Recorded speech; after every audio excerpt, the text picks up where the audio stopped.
That would suck so bad. Look at that.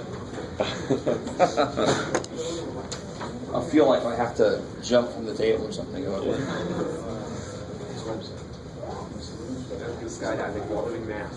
Yeah, exactly. The exciting part is the math. You get a lot more people interested in math that way, though.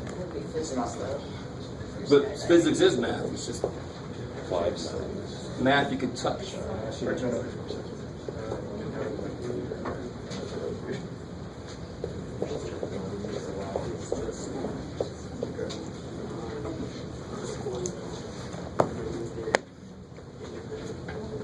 So what did anybody try at this one? Did somebody try something out on this one? Obviously, I don't want to let u equal 2 minus sine theta or something silly, because there's no derivative in there with it, right? So it's almost the only thing I can really do here. FOIL it, yeah. So what happens if you do that?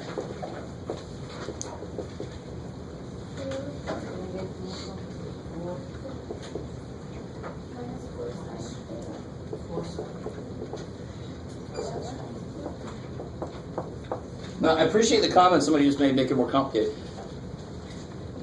When I FOIL something out, I've now made 3 separate terms, and 2 of those are stupid easy, right? One of them I can do with the method learned in this section. Right? These 2 are easy. I couldn't do integrate this, integrate that before because they were stuck inside a square. Once I square it, all of them are free. I can integrate each term, and this is the only one I got to do something a little bit freaky with. And what would I do with this?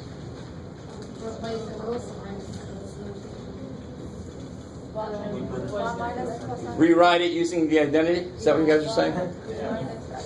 All right. So this would be 4 theta minus plus, good. Or cosine theta, and I got to evaluate that from 0 to pi over 2. And this one I can rewrite as what? Yeah, so this is a sine, and one's going to cosine, so it'll be 1 minus. And then that. It's relatively. Now I kind of automatically write it like this because I want to be able to integrate each piece on the next step anyway. Does that make sense? I think there's a yes. You guys really don't want to give me anything to go on. I love that. Tell me anything. All right, but that's how you approach this. Section 7.5. I know I'm not freaking out. We're not going to get in there exactly today, but it's kind of got this huge thing about. I want you to realize something. I'm not trying to freak you out. But right now, you have desperately got to get each section's method down, because what's going to happen on the test is I'm going to say, integrate these, A through F. And they could be any of the methods in Chapter 7. So we have to spend some time, of course, how to tell when to do which method, right? But right now, you just got to get the freaking methods down before we talk about when to use which method. That, of course, the hardest part of math is when do you do what? Is everybody cool with what's happened here? Yeah. Yeah, and that is really a good thing a lot of the time, is to actually FOIL stuff out when they're squared inside, because then it does give you these pieces to work with. Sometimes that's not a good thing to do, but most of the time it is. So I'll let you guys finish it out. Could you guys finish it out? Yeah. Because we've done this at least twice already. Yeah. How do you go from cosine squared to when you integrate it to cosine squared theta over 2? No. What is this? This is a big old 2, right? Let me make it even bigger. This is a cosine 2 theta. So this is the identity that we used, right? Yeah.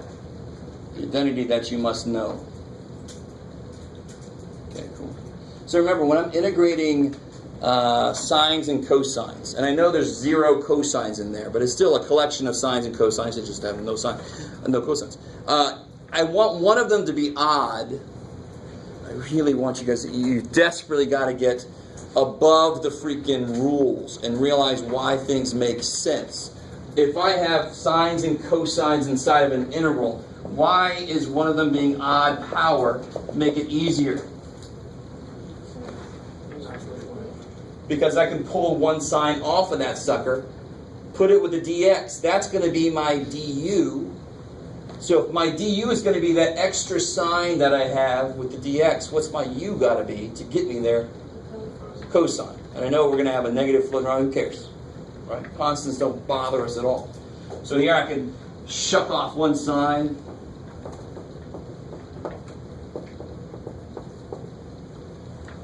Right?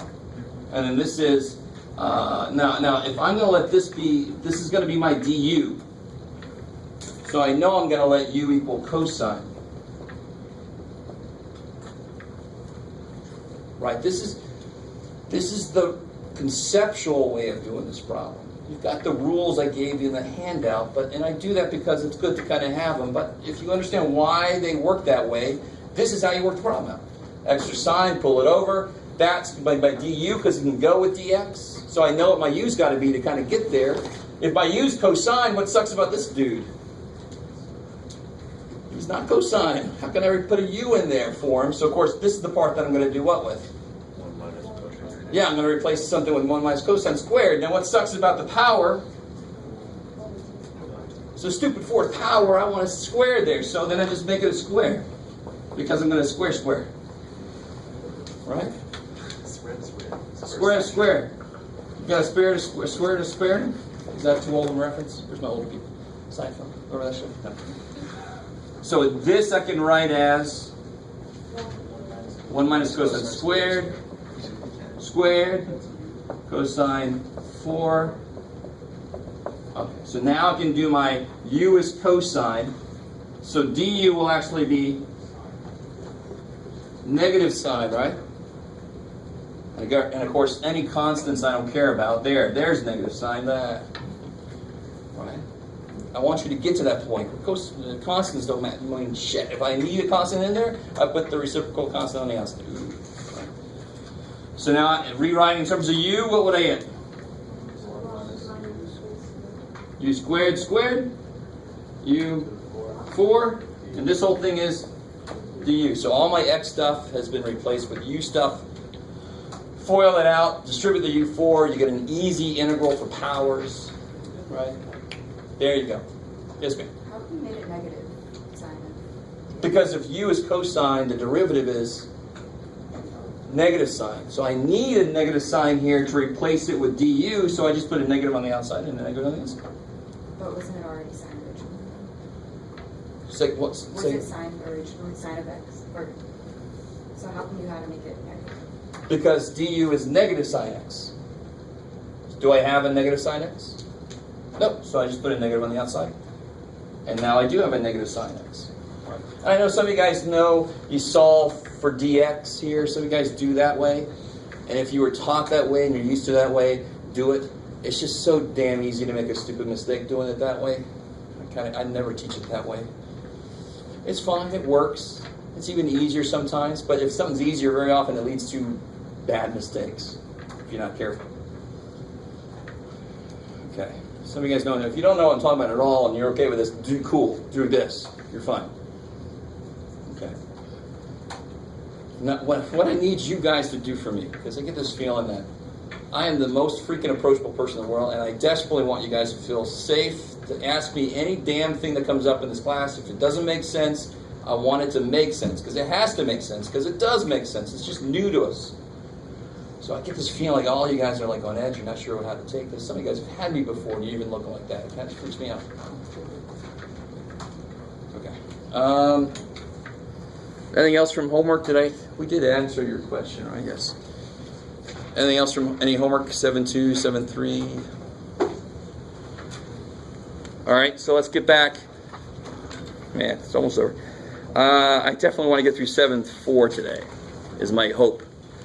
So let's do this. Let's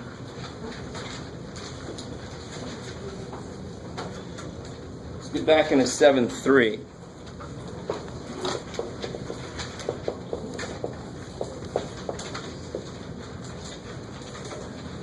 Thank you. It's that trig sub stuff.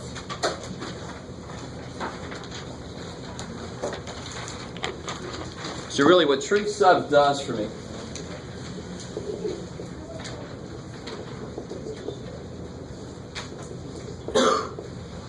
I had that, forgot to put the, some of you guys I don't think got this handout last time. So if you didn't, you could just email me if I forget to put it up on the, I don't think I put it up on the website yet. So basically, and very often these are on the radicals, but they, to be honest, they don't really have to be. And I'm always trying to get you to the point where you don't have to memorize a damn thing. The trig function that makes sense for this situation, whenever you see like if I saw a 4 minus x squared, just pretend like the 4 is a 1. 1 minus trig function squared. What's that an identity? What identity does that come from? Yeah, it could either be a cosine or a sine, and to be honest, we normally use sine just because the derivative of cosine brings a negative. There's another reason we use sine and not cosine there, but we'll just stick with that for right now. So here, if I said x equals a sine, what would happen to this expression? This would be a squared minus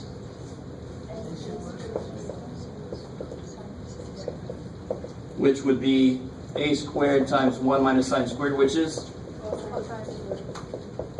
Right? If it was under a radical, then it would kill the squares. Let me stop right there for a second. So it kind of condenses our stuff down a bit. Right? And the larger issue here is I could let x equal just about any function I want to as a substitution, and then figure out what dx would be. Trig substitution, these substitutions are some of the ones that actually make the integral easier most of the time. Sometimes this doesn't do anything for you. So then you would do something else. Are you guys kind of with me?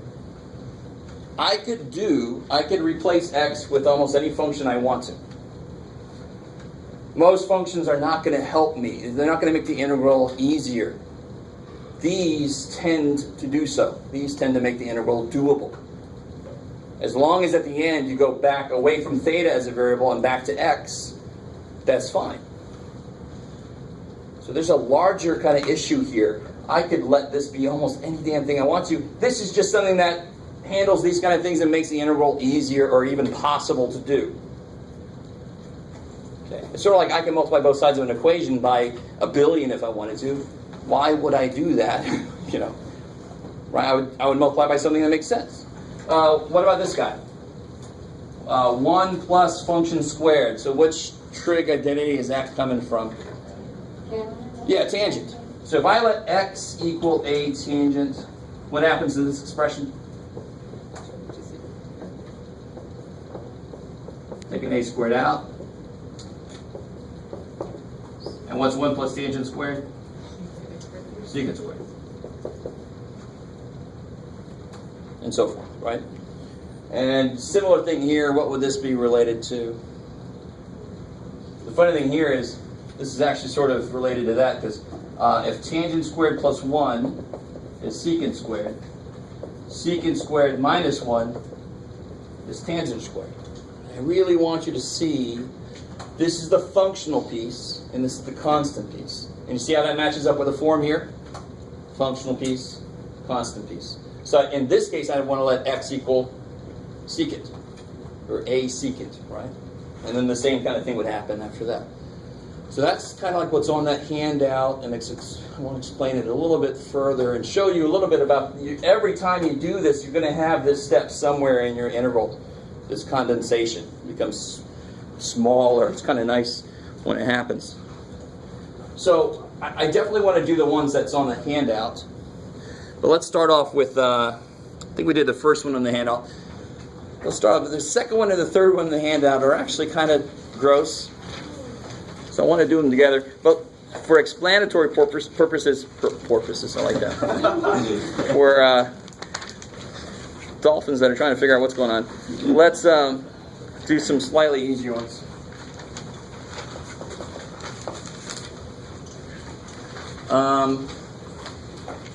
So let's see. Let me pull some out of here. Blah blah blah blah blah blah blah blah blah blah. Now let's see what happens there. I'm curious.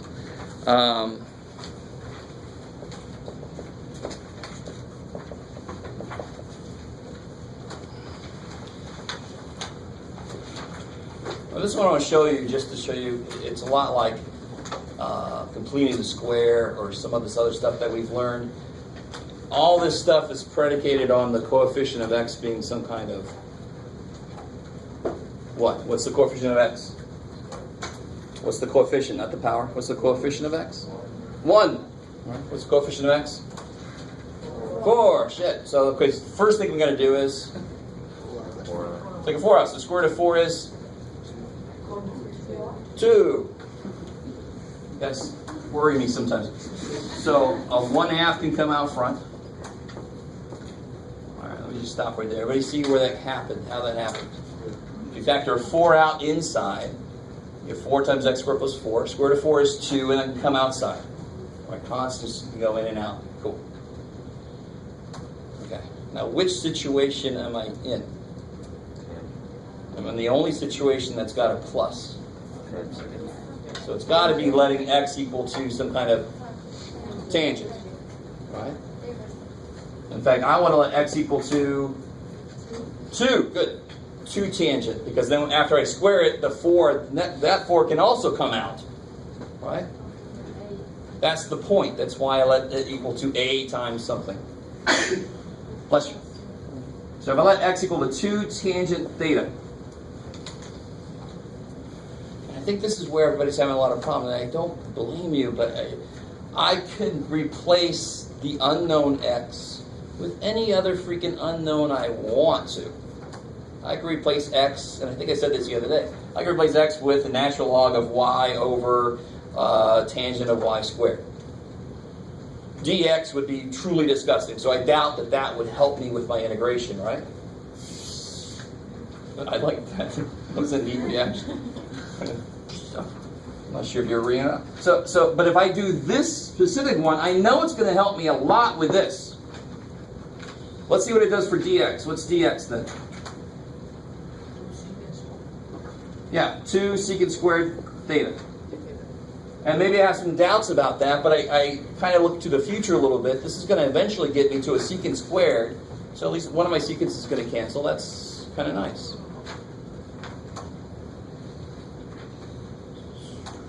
Okay, so I get 1/2. What happens in here? Dx is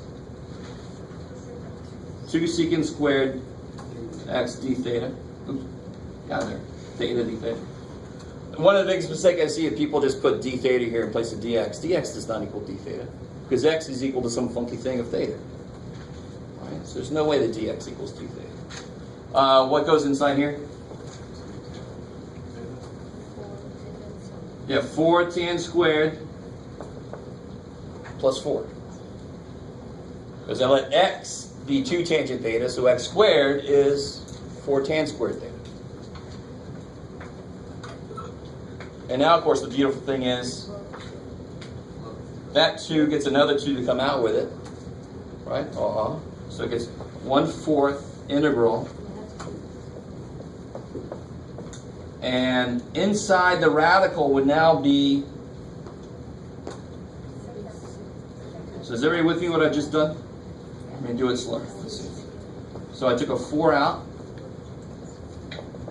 And of course the square root of 4 is 2. That 2 can come out, right? Took a 4 out of those. That 4, square root of 4 is 2. That can come out here now, right? It's a constant. Put it up here.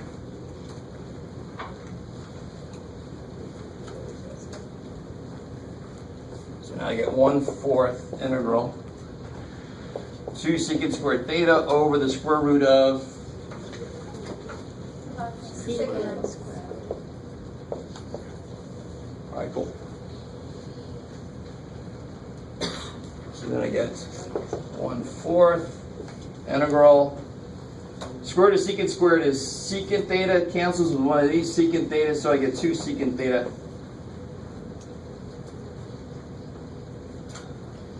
I don't know why I didn't tell that to you earlier, but who cares? And then what's the integral? So take a 2 out of the way. What's the integral of secant? Oops. What happened? Forgot about the one Well, he took up 2. Oh yeah, sorry. The 2 comes out, makes it 1/2. Sorry. Get that constant out of the way so I can focus on the secant. Who remembers what the integral of secant is? That's the derivative of secant.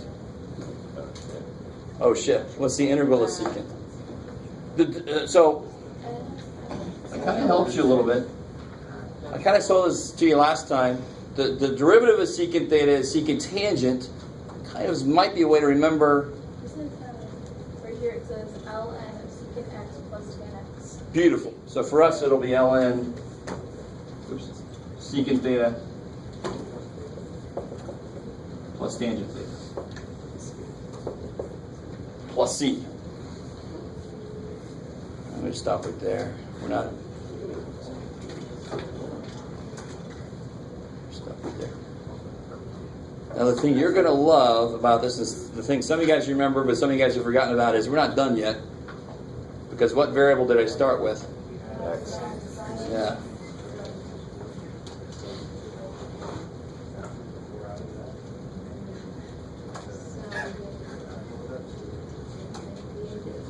So I know, going back to my definition, going back to this definition, I can figure out exactly what's...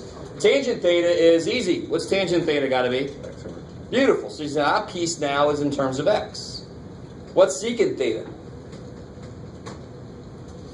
So if you don't like the triangle method, remember the triangle I showed you, and hopefully your pre-calc teacher did something like that with you? For some of you guys, I was that person, so I know I did. If you don't like that, then you can just use this.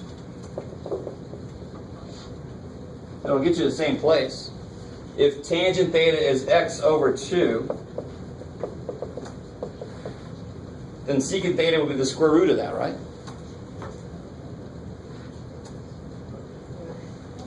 Okay, some of you guys are with me. Or, if you do like the triangle method, that's awesome, because so do I. Make a little triangle. I know that tangent theta is x over 2. Is that cool, right? We were cool with that earlier. So what side's x?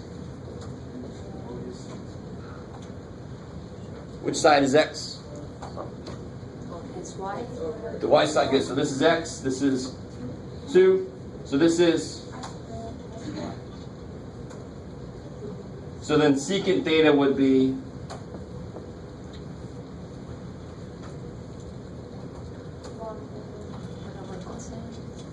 Okay, 1 over cosine. So it's whatever cosine is flipped. Square root of Square root of x squared plus 4 over 2.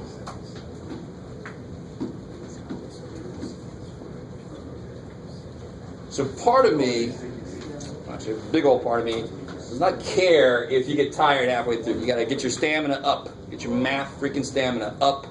You now realize specifically that you're not done here. This is still theta. You have a way to keep going, and somebody in part, and I understand a big part of your brain's going, man, we've been doing enough work on this problem already. I got other problems to do. Screw this problem. I understand that. So now I know I can replace secant theta with this. Is it the same as what we would get here? Better be. Better be. So here I get x squared over 4 plus 1, which is x squared plus 4 over 4.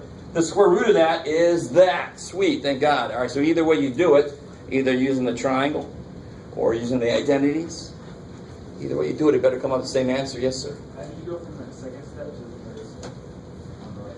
Here? No, was that for the 1/4? Here. Yeah, from there. Just took a 2 out, so then it's 1/2. And then you just integrate the secant squared. Yep, and then iterate the secant. Yeah. Yeah. Yeah.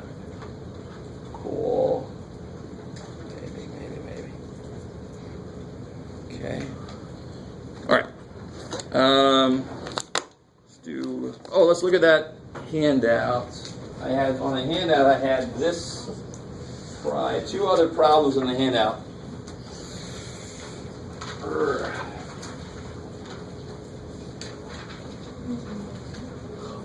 And the ugly thing about part B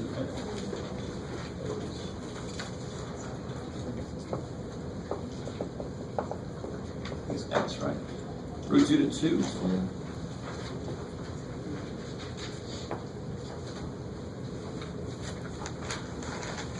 Yeah. Can anybody identify, all right, so when you first get this problem, it can't be U sub, unfortunately. Some of you guys might be a little overly optimistic and say, well, if I let U equal that, du is basically x. What's wrong with that? Can x go with dx? Because x is on the freaking bottom. Right? It's not free to move with a dx. So U sub won't work here. By parts, I don't even want to think about. So the part that tells me I want to do trig sub is the fact that there is a function squared minus a squared kind of thing going on. The only problem is, 2 doesn't come out. yeah, I got the 2 there. So, it's not a whole number. It's an irrational number, but it shouldn't bother us that much. What do I have to take out of here?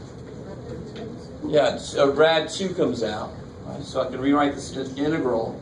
And I got to do that because all my trig sub process needs a 1 here. Now, to be honest, some of you guys might realize, how would I make this a 4? What would I have to square to make this 2 times something become a 4? I'd have to square rad 2, right? What do I get when I square rad 2? 2. 2 times 2 is 4. So I could just go x equals rad 2 and then figure out what the trig function. That's my a is rad 2. Or you factor that 2 out of the way, give yourself a 1 there, and then just attack it straight. Right? Either way you want to do it. Which trig function do I want to use here? I got some dissension in the ranks. I would only use tangent if it was a plus, right? So if it's a minus, it's either going to be sine or secant, and since it's not 1 minus, that's not, so it's got to be secant I'm going to use here, right? So I want to let x equal rad 2 secant. Rad 2 is just a constant. Is it a pretty constant? No, I don't give a shit. It's a constant. Calculus is all about the study of these functions. Constants just kind of come for the ride most often, right? So I don't care that it's an ugly constant. Don't give up right there. You're rad 2. Oh, crap. So what's dx? Rad 2, secant, tangent, d theta, right? How you guys doing so far? So what I really want you to get, more important than just knowing each problem and how it works, is do you see how to attack this kind of problem? The first step is identify it as needing a trig sub. So this form is going to kind of give that away for the most part. Now, make sure it's not a simple U sub. Just because there's a square root in there, don't attack it with trig. It might be kill it with trig. No, it might be just a U sub if things work out right. If these were turned around, U sub would have worked beautifully. You see that? If I would have put that on top and that on the bottom, U would have been this. Du was basically that. Beautiful, but I didn't do that. So I'm evil. So now, where do I go from here? Don't forget my dx. So I got rad 2, integral rad 2 to 2. What happens in here? Yeah, so I get, square it, right? So I get 2 secant squared theta minus 2. Cool. Over root 2 secant theta. And then what's dx? This is where people just do this people just do that without thinking. And your brain is hopeful. You're like, I've already written enough. No, you haven't. Dx is that. Root 2. Now, anybody know something really nice about dx?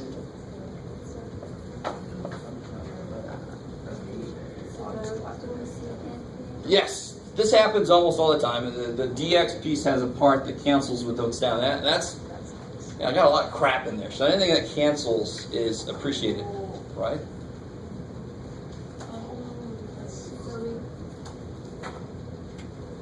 And that's inside there. So see, I can simplify that top even more.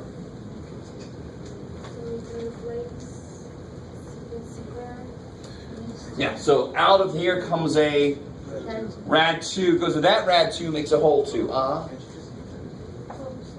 Say again? That's okay. What's up? So, man. Don't be so rough. So a rad 2 comes out, makes that a whole 2. Is that cool? Yes.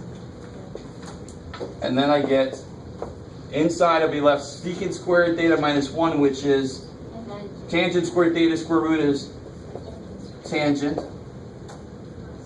And then I have another tangent here, right? Oops.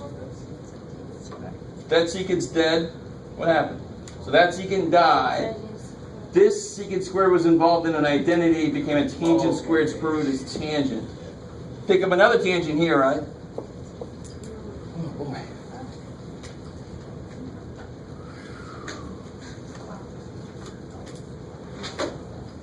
All right, now we got to figure out how to integrate tangent squared. So does anybody have a suggestion on how to integrate tangent squared? Oh, where are we at? Kick ass. We've seen this once before. That doesn't mean you're going to remember. Trust me, good Lord. There's a lot. Don't try to memorize every damn thing. But always think about the identities first, somewhere in there first. Tangent squared is disgusting. You might start trying to attack it by parts or something crazy. When really the identity immediately makes it integrable. Because tangent squared equals tangent squared plus 1 equals secant squared. So tangent squared equals secant squared minus 1, which is really what got this whole thing kind of started, right? Yes, ma'am? What happens between right behind you, step on and up there? So I took a rad 2 out, so I was left with this. Okay. That's tangent squared, so radical that is tangent times the other tangent. Okay. Yeah. So bookkeeping is stupid important here. You leave one tangent out. Oh, it's just one tangent. Well, it changes the whole damn thing, obviously, right? So what tangent squared then is secant squared minus 1. By the way, I forgot way back here, I should be putting these in my little parentheses, right? Because I did a substitution, but I never changed my limits. So what's the integral of secant squared? And the integral of 1 theta. And then I want to evaluate that from between those. Now I can do my whole thing about theta, bring it back to what x function would look like for them, and then plug my limits in. And that's as when x equals 2, it's x equals... Yes, cool, exactly.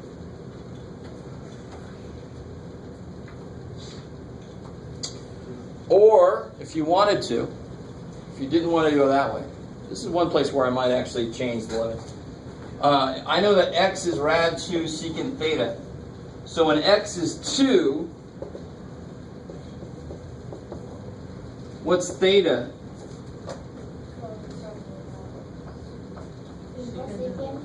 Inverse secant of 2 over rad 2, which is rad 2, right?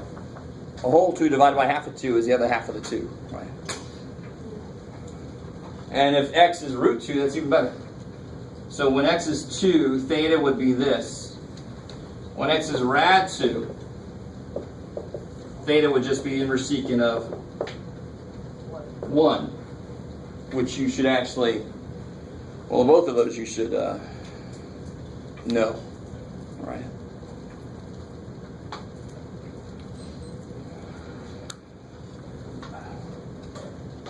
Possibly. You guys know what angle makes secant 1? That's for tangent. Secant is related to cosine, right? So what makes cosine 1? I think somebody... 0. And pi. Good, right? But, yeah.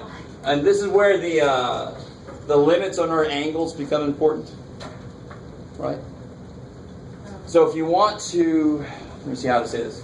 If you want to change the limits this way, you've got to be careful about what those inverse trig functions ranges are, right?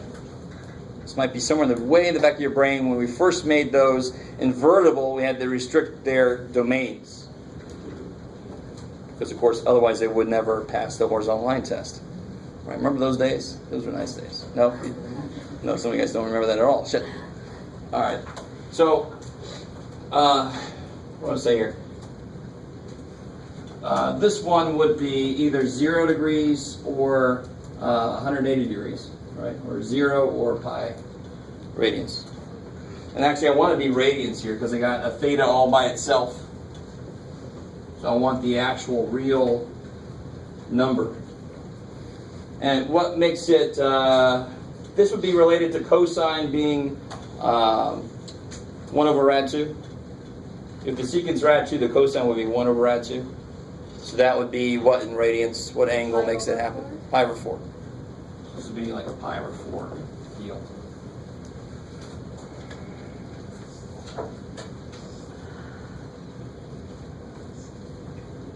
How we doing? So you'd have to reference, if you want to do it that way instead of just changing your angles back to x's, you have to reference the here, back on page 478, the allowable values of theta. Right, you have to restrict the domain. So for the secant substitution that we used, theta has to either be in the first quadrant or the third quadrant.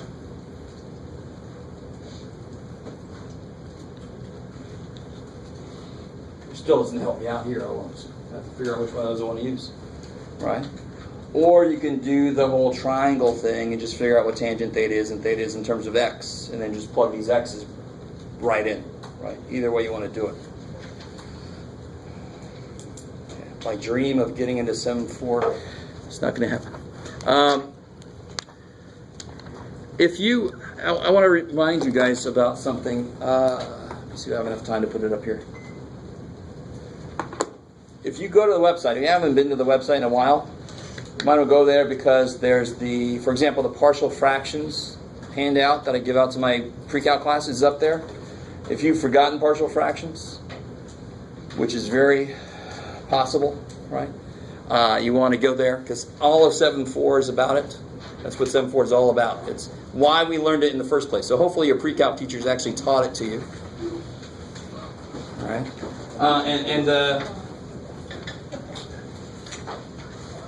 Just show this to you real quick. So if you go to the website,